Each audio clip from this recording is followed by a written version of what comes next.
En un contexto marcado por la rápida evolución de los fenómenos globales y sus impactos locales, en Flaxo Chile presentamos este ciclo de conversaciones con expertos y expertas en América Latina, donde nos enfocamos en discutir los cambios y la actualidad de la globalización en nuestra región.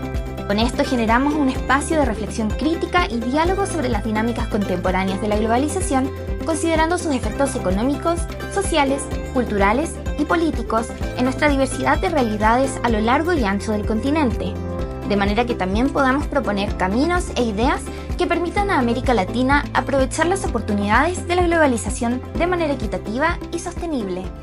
En América Latina, la globalización en su forma más tradicional ha impulsado el crecimiento económico, pero también ha traído consecuencias poco deseables como la acentuación de la desigualdad social. Y si bien nuestra región se encuentra en un buen momento de integración económica global, lo cierto es que este avance también ha traído tensiones políticas y sociales dentro de la región y en las relaciones internacionales con otros actores globales. En Flaxo Chile queremos analizar el estado de la globalización actual en la región y para ello hemos preparado una serie de conversaciones con expertos y expertas en materias específicas que nos van a orientar un poco mejor sobre las razones y los efectos que estamos observando hoy. Y en este episodio recibiremos desde Londres al Dr. Christopher Sabatini, investigador especialista en América Latina de Chatham House. Muy bienvenido, Christopher, y muchas gracias por tu tiempo para conversar con nosotros. No, gracias por la invitación, Matt. Gracias. Christopher, la definición tradicional de este concepto de la globalización es bastante complejo porque sabemos que incluye varias aristas, más allá de la simple o mera interconexión y este crecimiento económico, ¿no? Por ejemplo, en la definición del sociólogo Anthony Giddens, sabemos que la globalización se puede definir como esta intensificación de las relaciones sociales en todo el mundo, que también vincula lugares o localidades bien distantes de una forma que lo que ocurre en un lugar en específico o localmente está también afectado por hechos que ocurren en otros lugares muy lejanos y viceversa, ¿no? Y también, por ejemplo, la definición del politólogo David Held, la globalización tiene efectos diferentes dependiendo de la sociedad en que se desarrolle y el plano en que lo observemos, ya sea en lo económico, en lo político, en lo cultural, etc. Entonces, en este sentido, me gustaría partir nuestra conversación preguntándote, ¿crees que esta definición tradicional del concepto de la globalización aún se puede aplicar sobre la región de América Latina? En cierta forma, sí. Tenemos que reconocer que desde la colonización siempre ha sido un impacto en la sociedad de América Latina. Incluso el nombre de América Latina viene de Francia. Y tenemos que reconocer que las fronteras, en cierta forma, la interacción entre las comunidades nativas y los europeos que vinieron para conquistar, digamos, la región, influyó y en una manera de las sociedades de esos países modernos en América Latina. Pero tenemos que reconocer que fue un proceso distinto que muchas otras regiones, sobre todo porque a partir empezó, digamos, la globalización en América Latina a partir de verdad, digamos, moderna, a partir de los años 80, con la ola de las reformas neoliberales. Porque hasta entonces, las economías, la mayoría de las economías, a partir de algunas excepciones, habían mantenido un cierto aislamiento bajo, digamos, la receta de Raúl Prebisch, sobre todo de aislar la economía, generar economías autónomas, autarquía, como se dice, que generó sobre todo un tipo de hothouse economy, de empresas estatales, neoestatales, paraestatales, sindicatos vinculados con el Estado, algunos partidos políticos. Sí, había comercio con el mundo exterior, pero sobre todo esas economías, tanto en México, en Chile, en esos momentos, en Argentina, Brasil, no estaban integrados globalmente en la economía mundial. Y eso significa también que, otra vez, hay excepciones, pero en cierta forma también las estructuras sociales, a pesar de que en muchos sentidos parecieron vinculados o familiares, parecidos a las sociedades europeas, eran más basados en economías y naciones más aisladas. Pero a partir de los años 80, sobre todo con las reformas neoliberales, hemos visto unos cambios muy profundos que afectaron no solamente las economías nacionales, pero también los tipos y padrones de empleo, los contactos sociales, las expectativas de la gente América Latina, y también que generó mucho más diversidad en la región, en los niveles de globalización. Estamos viendo, por ejemplo, casos como Bolivia, que es menos globalizado en comparación a México, a Chile, donde bajaron las tarifas, las barreras al comercio unilateralmente. Es que es una región mucho más diversa que antes por la globalización, que ha tenido un impacto distinto en muchos países. Y en ese sentido, entonces, como un poco para comparar y aclarar el estado de la globalización en nuestra región, ¿tú crees que podríamos aplicar esta misma definición de globalización a otras regiones del planeta? Buena pregunta. Yo creo que en cierta forma sí, pero tenemos que entender también, primero, que los motores de la globalización eran distintos en América Latina. Sobre todo porque hasta recién fueron más orientados hacia el norte, hacia los Estados Unidos.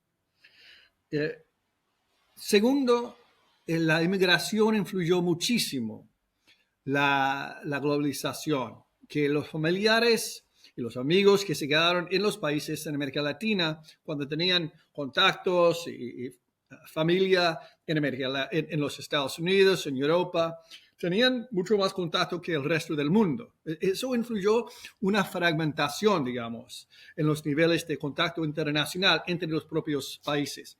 Y también tenemos que reconocer que los tratados de libre comercio, el comercio internacional, sobre todo con los Estados Unidos, influyó esos niveles de contacto y aumentó una brecha entre algunas clases que tenían esos vínculos, contactos con el mundo global, y los que no estaban afectados tan fuertemente con esos motores, la inmigración y el comercio internacional. Y eso, quiero repetir, es distinto en muchos otros países donde la integración en la economía global fue mucho más amplia, y también donde no fue dirigido solamente por la inmigración tanto. Uh-huh. Christopher, muchos intelectuales hablan de que la globalización podría considerarse más bien un proceso maligno para América Latina y el Caribe. ¿En tu opinión están así? ¿Tal vez hubo algún momento o periodo en que sí fue algo más bien positivo? Bueno, es una pregunta muy complicada, y la verdad es que estamos viendo todavía la película de la globalización y su efecto en América Latina y en el mundo. Han sido impactos negativos y positivos. Sobre todo en lo positivo. Yo creo que hay mucho más atención e incluso amor por la cultura latina que antes. Todo el mundo habla sobre la comida peruana, la música colombiana, la música brasilera, lo que sea. Es que eso ha sido para ampliar, como dice el profesor Joseph Nye, el poder flojo de América Latina, que eso es muy impactante. Estamos viendo que de repente hay, por ejemplo, cantantes de rock que están muy famosos en Europa, en el mundo. Eso es importante. También ha ayudado y es innegable, el crecimiento económico en esos países de América Latina, en la mayoría, no todos, que ha generado una clase mucho más enchufada a la economía, a la cultura global. Y eso ha tenido un gran impacto. Imagínate, Matt, si esos países no habían participado en esos canales de la integración global, hubieran sido mucho más echados atrás. Hubieran sido mucho más aislados, mucho menos modernos en ese sentido. Pero primero tenemos que reconocer que esa modernidad, que es muy superficial, y también no está compartido por todas las poblaciones en la región, en cada país. Siguen siendo pueblos muy aislados, siguen siendo pueblos donde no se sintieron involucrados en el proceso, están reaccionando de una manera muy fea. Por ejemplo, voy a hablar de algunas cosas. A través de la globalización hemos visto mayor atención al tema de los derechos humanos, a la protección de los derechos humanos, al tema de los derechos indígenas, a los derechos de la mujer, a los derechos del LGBT, que son muy importantes y representan avances. Pero al mismo tiempo lo que estamos viendo, y no solamente en América Latina, también en los Estados Unidos y en Europa, es una reacción en contra, un intento de recuperar un cierto tradicionalismo, de que la gente se siente incómoda, por lo menos, o amenazada por esos avances de derechos. Entonces, han sido avances, pero las reacciones están ganando fuerzas en contra. Es algo muy... Y eso refleja no solamente una falta de humanidad, diría, en cierta forma, pero también significa la falta de la integración, que esa gente se siente segura económicamente y culturalmente. Ahora, la otra pérdida, otro costo que hemos visto es la falta de labor formal. A través de las reformas neoliberales en los años 80 y 90, muchos sindicatos perdieron en la necesidad de atraer inversión y también un cierto fanaticismo de atraer la inversión. Hemos perdido la integridad, el honor del trabajo. La mayoría, en muchos países, 70 hasta 70% en Perú, en otros países, la mitad de la fuerza laboral está trabajando en el trabajo informal. ¿Qué significa eso? No tiene seguros, no tiene seguridad económica, no tiene derechos laborales en muchos casos. Y también es un sector que no está vinculada a ningún canal político para la representación. Es una sociedad muy heterogénea. Con eso trae una falta de representación e inclusión social.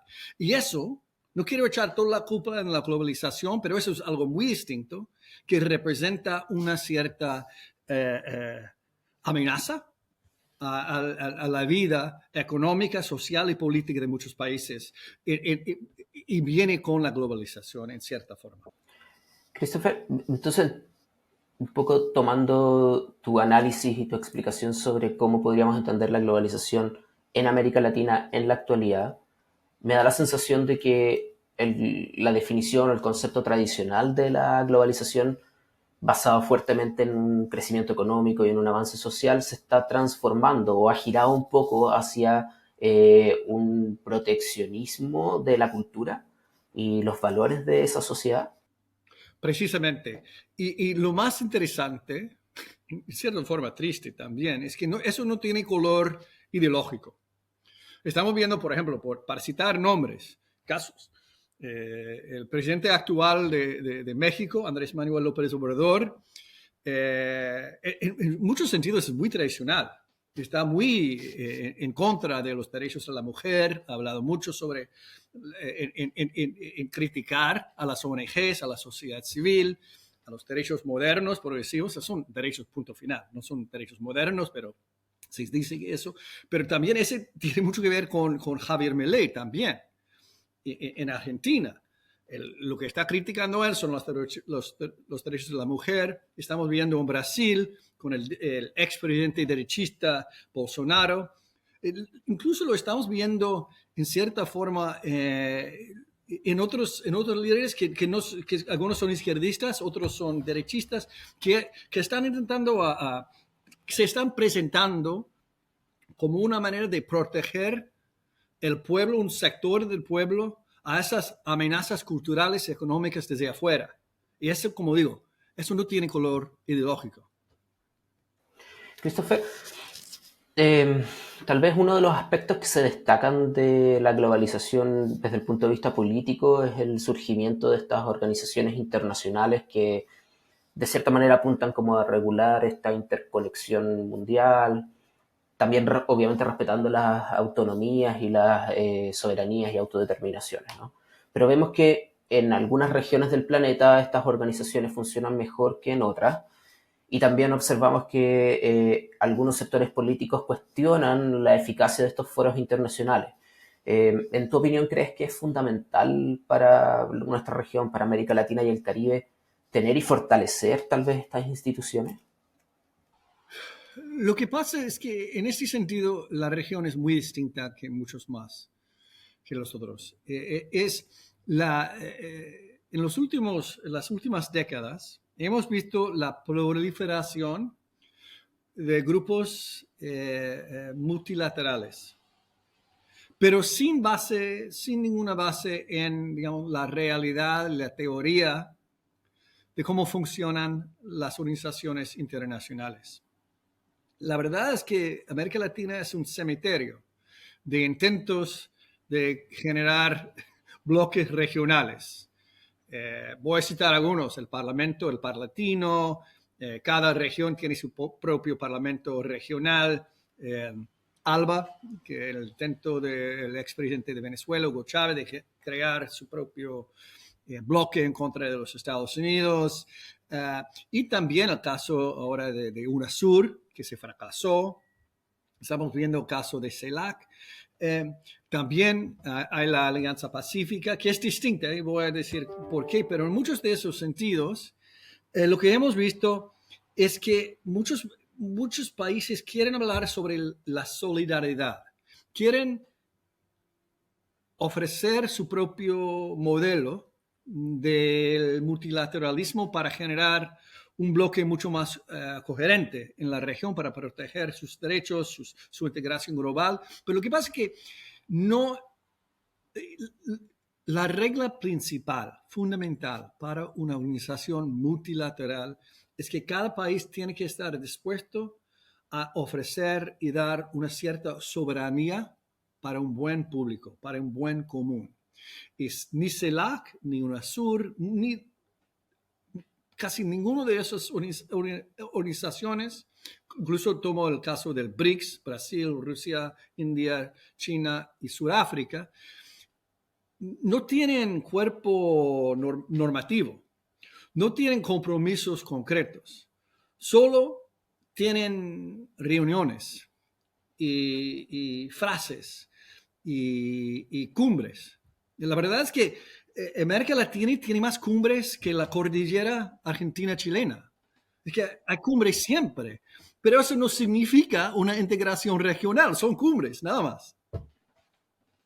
Christopher, me gustaría pasar a hablar sobre los efectos sobre la política latinoamericana, los efectos de la globalización sobre la política latinoamericana.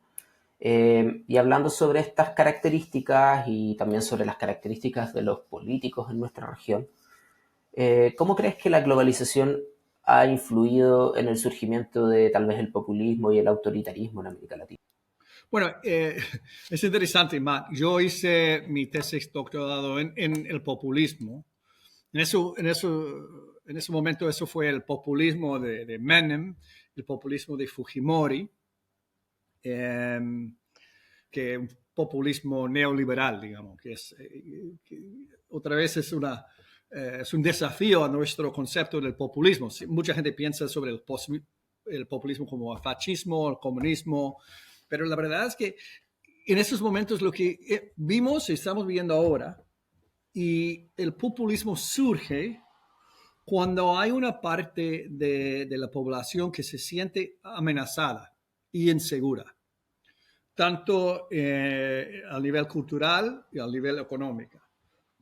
Y lo que estamos viendo en México, en Argentina, en Brasil, es primero este sentimiento que mucha gente primero se siente insegura económicamente, que no, y eso también tiene que ver con la volatilidad económica.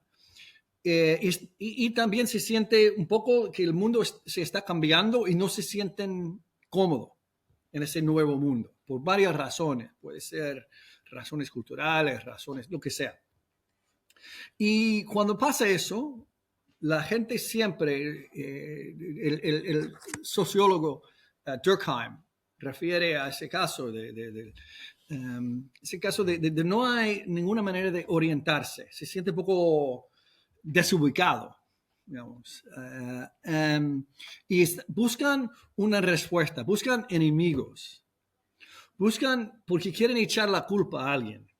Y en esos momentos vienen los populistas, que están diciendo, yo puedo representarles a unos élites corruptos que se sienten, que les hace sentir marginalizados, despreciados, lo que viene. Y desde ahí, y en esos casos, la globalización, ese sentimiento que una parte de la sociedad está mucho más vinculada a los demás, al mundo, pero ustedes están atrás.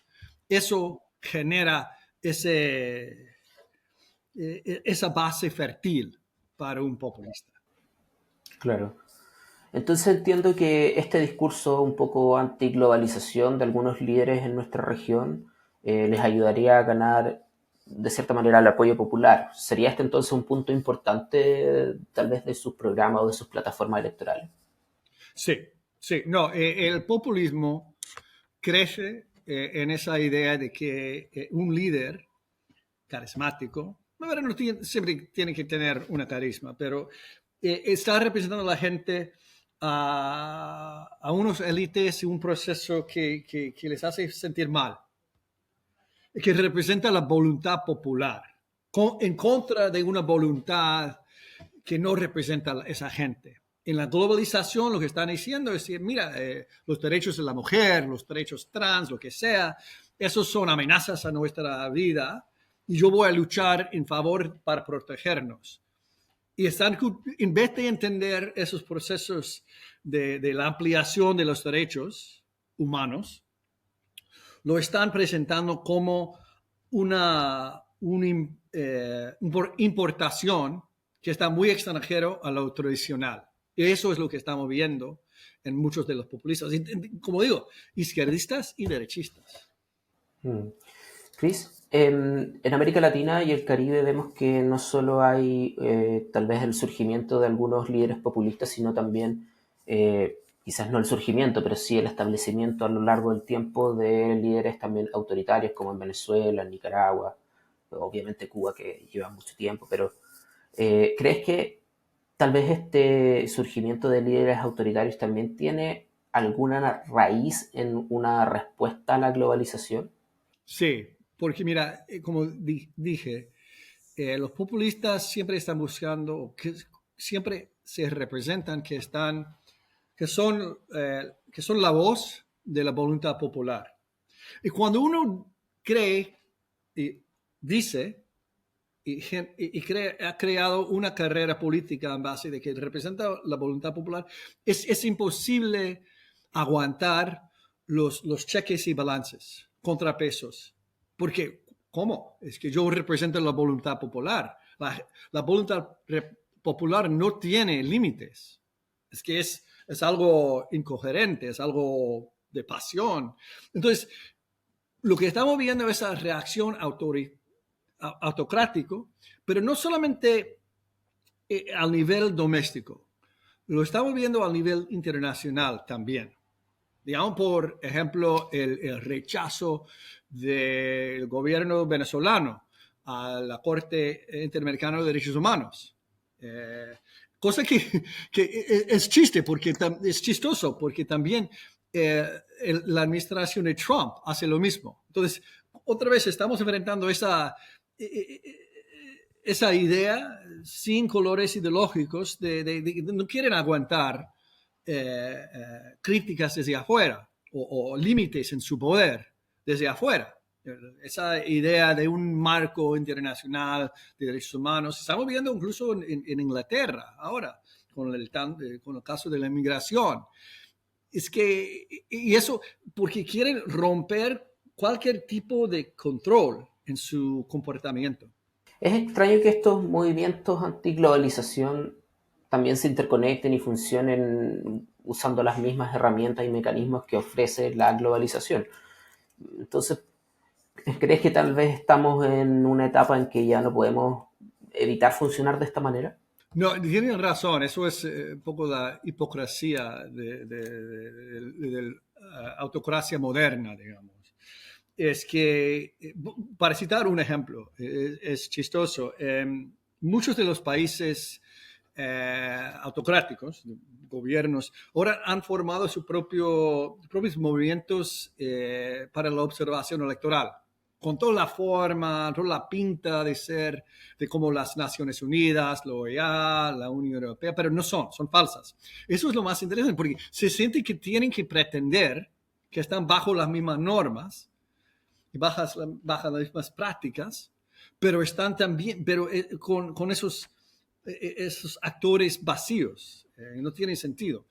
Incluso también estamos viendo una alianza entre esos países, Rusia, que no tiene mucho que ver con Bolsonaro, o Rusia en muchos sentidos, con Brasil, Rusia con Irán, con Venezuela, es que no tiene mucho en común, pero lo que representan es un bloque globalizado de autócratas que compartan no mucho la ideología, pero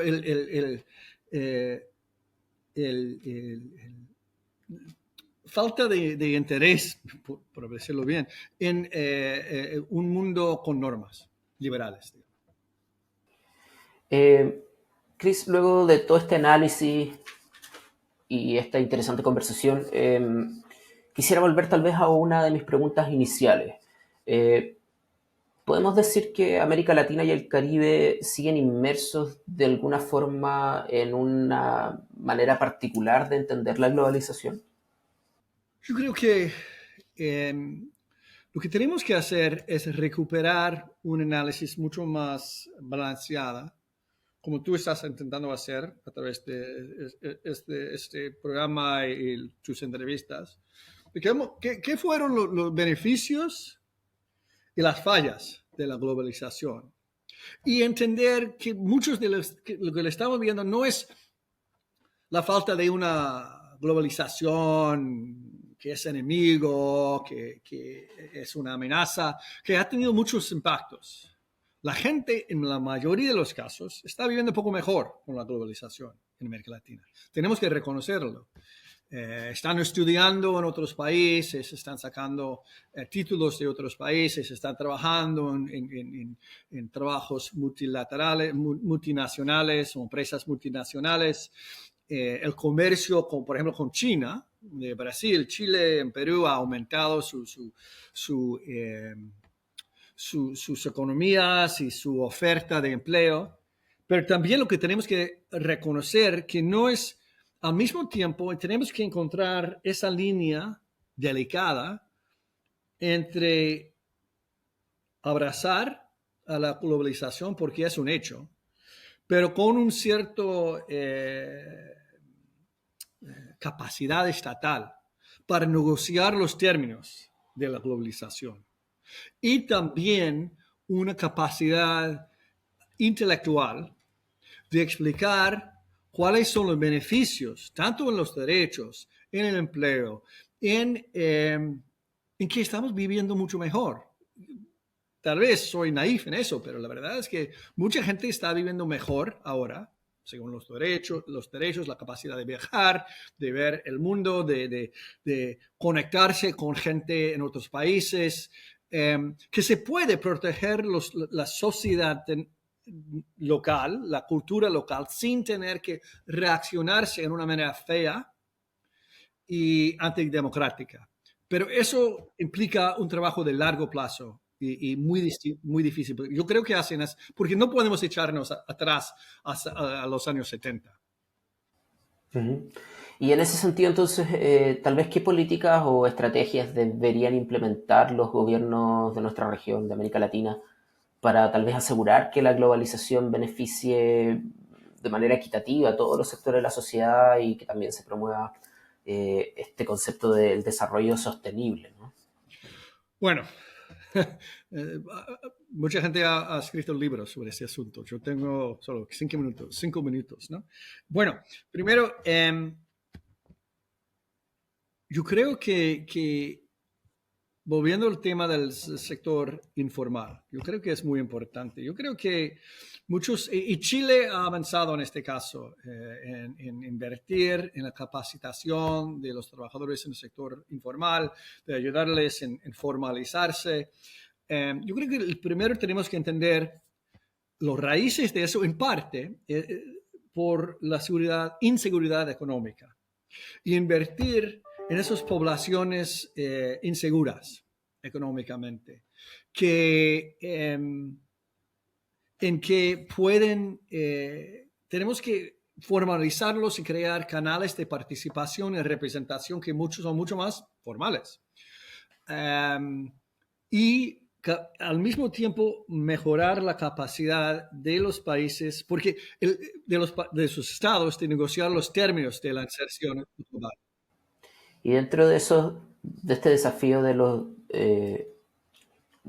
los canales más formales, ¿tú consideras que también hay espacio para que consideremos los efectos de esta globalización sobre un desarrollo más sostenible y competitivo desde el punto de vista económico?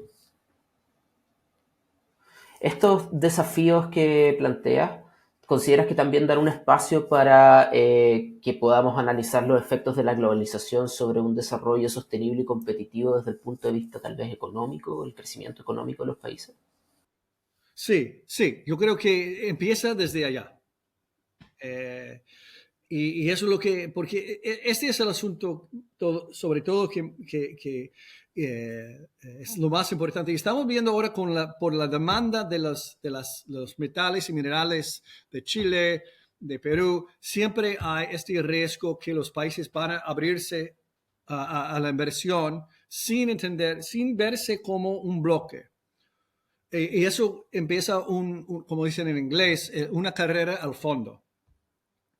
Y yo creo que en ese sentido hay la necesidad de grupos multilaterales, de bloques multilaterales en América Latina, pero con dientes, digamos, con capacidad de hablar y no fragmentar la búsqueda de la búsqueda de la inversión, crear un fondo para los derechos laborales que puede beneficiar a todos los países. Y en base de eso, yo creo que estarían mucho más mejor posicionados para negociar insertarse en el mundo. Bueno, conversamos con Christopher Sabatini, académico e investigador especialista en América Latina de Chatham House. Christopher, muchísimas gracias por compartir con nosotros hoy y esperamos tenerte pronto de vuelta aquí en Flaxo Chile. Gracias, Matt. Un gusto, siempre.